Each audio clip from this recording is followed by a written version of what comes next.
آپ کے سامنے تلاوت کی ہے۔ اسی آیت کے متعلق چند گزارشات آپ کے سامنے عرض کروں گا۔ دعا ہے کہ خالق کائنات مجھے حق اور سچ کہنے کی توفیق نصیب فرمائے۔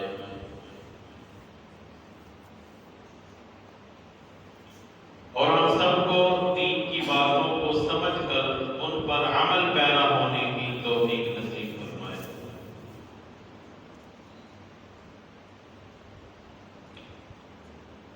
آج کے اس خطبہ میں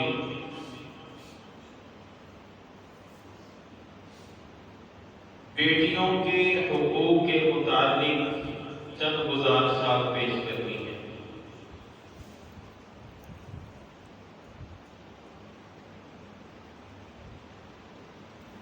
والدین کے لیے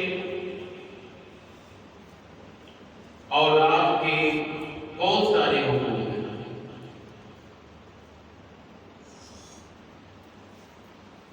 ان سارے حقوق کا حاصل اور نچوڑ یہ ہے کہ اپنی اولاد کی تعلیم و تربیت حلال و حرام کی تمیز، جائز اور ناجائز کی پہچان یہ والدین کے ذمہ ہے۔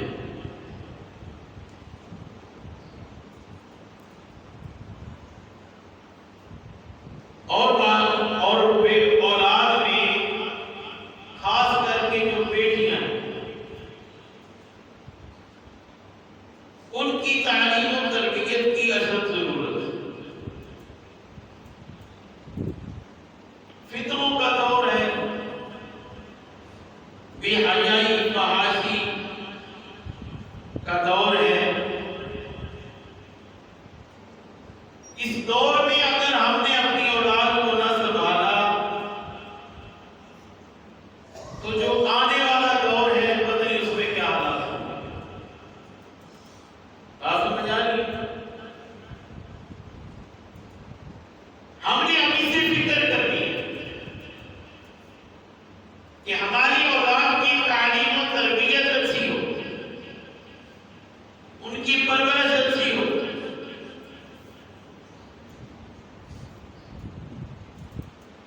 ہم اپنے معاشرے میں دیکھیں،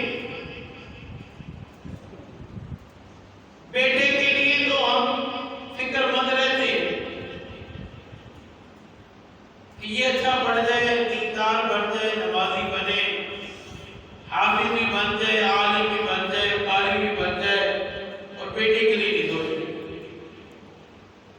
کہ ہماری بیٹی بھی حافظہ بن جائے، عالمہ بن جائے، دین پڑھنے پڑھانے والی بن جائے، اس کے لیے سوچ لیں۔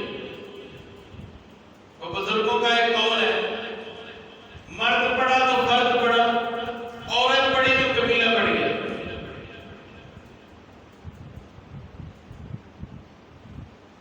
زمانے جاہلیت میں سورۃ النحل میں اللہ رب العزت نے اس بات کو ذکر فرمایا۔ زمانے جاہلیت میں جب بتایا جاتا تھا نا کہ تیرے گھر میں بیٹی پیدا ہوگی تو اس کا رنگ سیاہ ہو جاتا تھا کہ میرے گھر میں بیٹی، ابھی سے سر چھپانا شروع ہو جاتا تھا کہ لوگ کیا کہیں، تیرے گھر بیٹی پیدا ہوگی تو بیٹی کا باپ بن گیا۔ اس کے لیے تدبیریں سوچنے لگتا ہے کہ اب اس کو زندہ دفن کروں، اگر چھوڑ دیا تو میرا دماغ بھی بنے گا، میرے گھر دماغ بھی آئے گا۔ تو بہت سارے قبائل ایسے تھے جنہوں نے کتنی بچیوں کو زندہ درگور کیا۔ نبی کریم صلی اللہ علیہ وسلم کے پاس بھی یہ واقعہ آیا، ایک بندہ آیا، آنکھیں رو رہا ہے زاروں کے ساتھ، یا رسول اللہ بڑے گناہ کیے، پر ایک گناہ تو بہت بڑا ہو گیا، معافی مل جائے گی؟ آپ نے فرمایا جو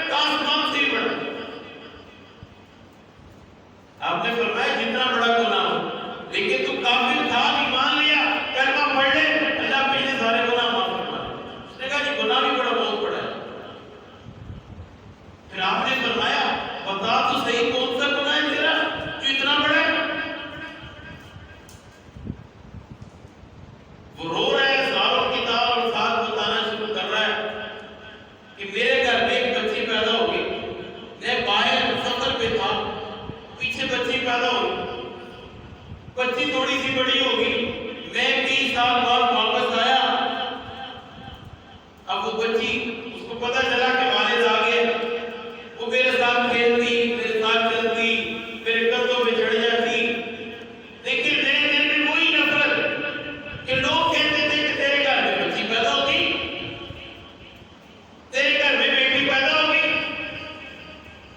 لوگوں کی باتیں میرے کانوں میں بجا کرتی، وہ غیرت میرے اندر اٹھتی کہ کل میرا دماغ کس گھر میں آئے گا۔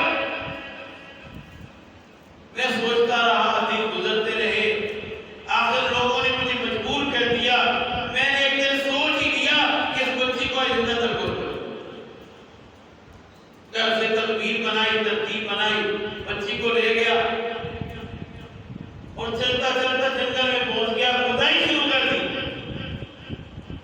بچی پسینہ صاف کر رہی ہے، سایہ کر رہی ہے، بار بار پوچھ رہی ہے بھائی کس لیے بنا رہے ہو۔ جب میں نے کھود لیا نا، پھر بچی کو بالوں سے پکڑا، اس کے اندر گرایا، ایک بھاری پتھر تھا اس کے اوپر دے دیا، بچی کر رہی ہے، ابا چھوڑ دے، جنگل کے پتے کھا لوں گی، تیرے گھر نہیں آؤں گی، چھوڑ دے، جنگل میں رہ لوں گی، تیرے گھر نہیں آؤں گی۔ مجھے ترس نہ آیا، میں نے بھاری پتھر لیا، اوپر رکھ دیا، بچی چیختی رہی، چلاتی رہی، مجھے ترس نہ آیا۔ آج بھی میرے کانوں میں وہ چیخوں کی آواز آ رہی ہے کہ روزانہ مجھے سونے نہیں دیتی، کتنا بڑا گناہ کیا میں نے کہ اللہ میرا یہ بھی معاف کر دے گا۔ یہ واقعہ وہ سنا رہا ہے، ادھر نبی کریم صلی اللہ علیہ وسلم بھی رو رہے ہیں، اللہ کے گھر کتنا بڑا ظالم ہے یار، یہ بھی رو رہے ہیں، حضور علیہ السلام بھی رو رہے ہیں، اور اپنے صحابہ کو اپنے رو کے واقعہ سنایا۔ تو یہ حالات سے پہلے اب تھوڑے تھوڑے ہمارے اندر بھی ہیں، بچہ پیدا ہونا، بڑی خوشیاں، بڑی مٹھائیاں بانٹی جا رہی ہیں، بڑی دیکھیں چڑھ رہی ہیں، حقیقے ہو رہے ہیں، مہمان آ رہے ہیں، مبارک مبارک ہو رہی ہے، کوئی بیٹی پیدا ہو جائے آپ سب جاتے ہیں، کوئی مٹھائی بھی بانٹے، بیٹی پیدا ہوگی کوئی خوشی نہیں، کوئی مبارک نہیں دے رہا، ماحول ہی ایسا بنا ہوا ہے، کوئی نہیں دے رہا مبارک، کوئی مٹھائی نہیں بانٹی جا رہی، کوئی خوشی نہیں ہے۔ چلو پہلی تو لوگ برداشت کر لیتے ہیں، دوسری ہوگی پھر بھی کوئی کہنے والے ہو گئے اللہ کا، تیسری اور چوتھی ہو جائے نا، لوگ تعزیت کرنے کے لیے آئے اللہ کا حکم جی چوتھی بیٹی پیدا ہوگی، تو بھائی اس میں ہمارا کیا اختیار ہے؟ گویا کہ لوگ تعزیت کر رہے ہیں کہ یہ کیوں پیدا ہوگی، کہتے ہی نہیں کہتے، وہ سب معاشرے میں ہو رہا ہے کہ اللہ کا حکم تیسری دھی پیدا ہوگی، چوتھی دھی پیدا ہوگی، اللہ کا حکم دی، یہ جاہلیت والی بات ہمارے اندر ہے کہ نہیں؟ چاہے میں ہوں چاہے آپ ہے، پڑھا لکھا ہے کوئی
کے گھر بیٹی پیدا ہو اس نے طلاق دے دی، اور بھائی میری گھر بچی کیوں پیدا ہوئی، مجھے تو بچہ چاہیے تھا، اس میں عورت کیا کیا کرنا؟ یہ تو اللہ کی کام ہے، چاہے بچی دے چاہے بچہ دے، عورت کا کیا کام ہے؟ تو طلاق دے رہا ہے، تو مجھے تو بچہ چاہیے تھا، بچی کیوں ہوگی؟ یہ کوئی سال پہلے میاں والی کو واقعہ ہوا تھا نا کہ بیٹی پیدا ہوگی، بیٹی کو مار دیا ظالم نے کہ میرے گھر میں بچی کو پیدا ہوگی۔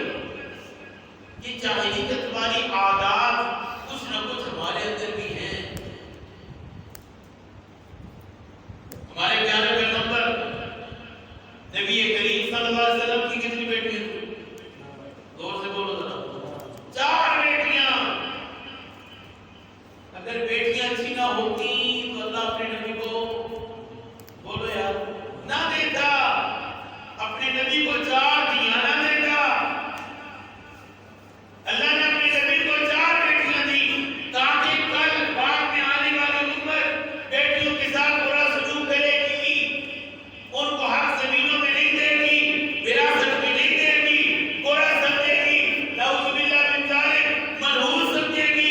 یہ بات میں ہونا تھا، اس لیے اللہ نے اپنے نبی کو 4 دیا دے چھڑی، اور حضور علیہ السلام نے ان کی اچھی تربیت فرمائی، اچھی جگہ نکاح فرمایا۔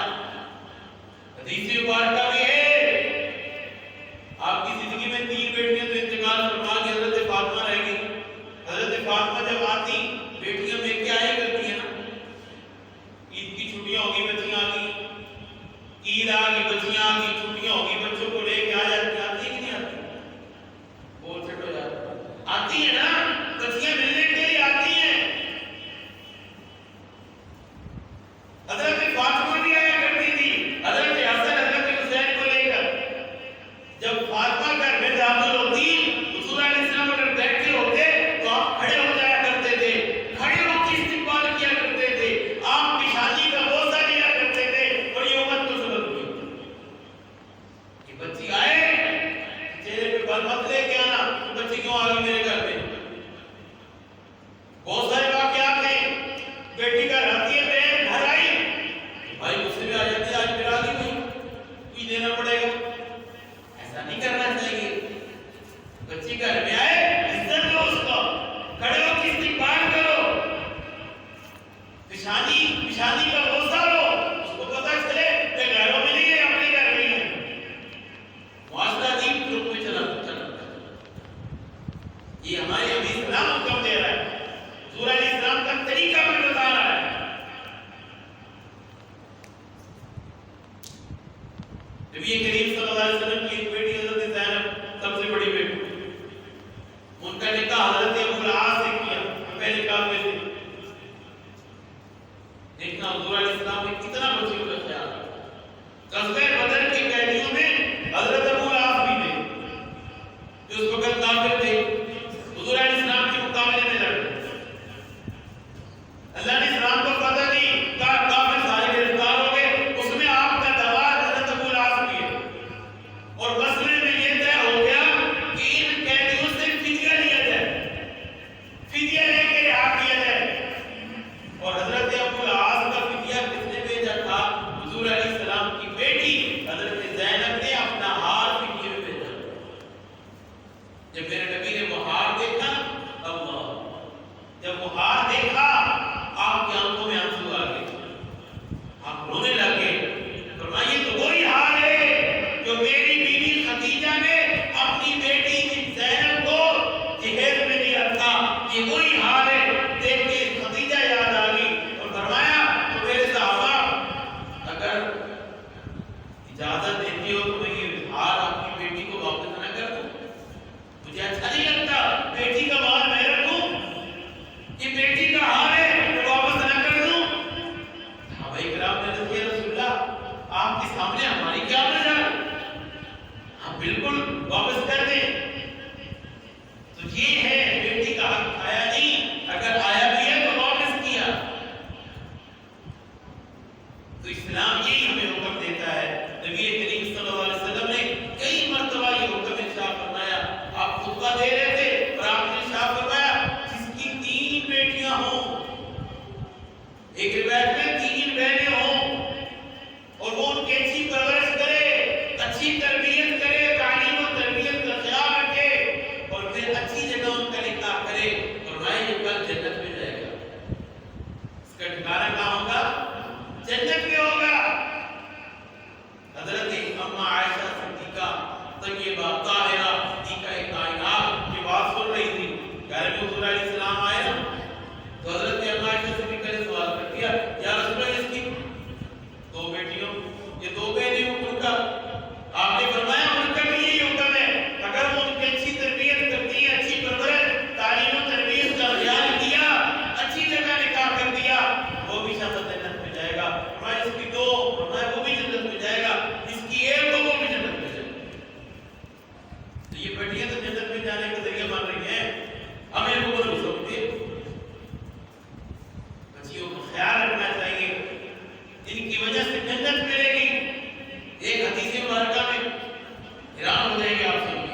فراہمی ہمیں نظر نہیں آتی.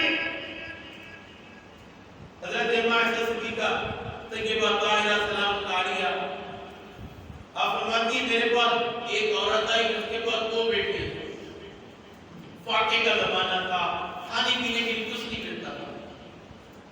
وہ گھر آ گئی اور آ کے عرض کرتی ہے کہ کچھ گھر میں کھانے پینے کے لیے تو دے دو, میری بچیاں بڑی بھوک سے نہ ڈال دو. حضرت عائشہ صدیقہ فرماتی ہیں میرے گھر میں بھی صرف 2 کھجوریں تھیں اور کچھ بھی نہیں تھا. حضور علیہ السلام کے گھر میں بھی ایک پیڑ کا چولہا نہیں جلتا تھا, وہ حالات تھے. فرمایا 2 کھجوریں تھیں, میں نے وہ اٹھائی سامنے رکھ دی.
باہر جا رہی ہوں بغیر دوپٹے کے جا رہی ہوں بغیر پردے کے جا رہی ہوں کبھی نہیں سمجھایا کہ پردہ کر دیا کر یا اللہ اسکول میں نظام ہے دو ہو گئے شور کی باری آئی یا اللہ میرے ماں باپ نے شادی تو کر دی یہ جو شور تھا نا یہ بھی ایسے ہی تھا اس نے بھی کبھی نہیں روکا دوپٹہ لو پردہ کرو یہ کام دین کے یہ غیر دین کے کبھی نہیں بتایا کبھی نہیں مجھے بتایا کبھی نہیں مجھے بتایا چل اسکول میں چوتھا بیٹا آ جائے گا یہ بچہ ایک میرا جوان ہو گیا اس نے بھی کچھ پڑھ نہیں تھا اس کو ہی پتا تھا حلال حرام کیا ہوتا ہے اس نے بھی کبھی نہیں مجھے روکا کہ اللہ چاروں کو بھی ان چاروں کو لے کے جانا یہ حدیث ہے اپنی طرف نہیں میں کہہ رہا اگر تعلیم و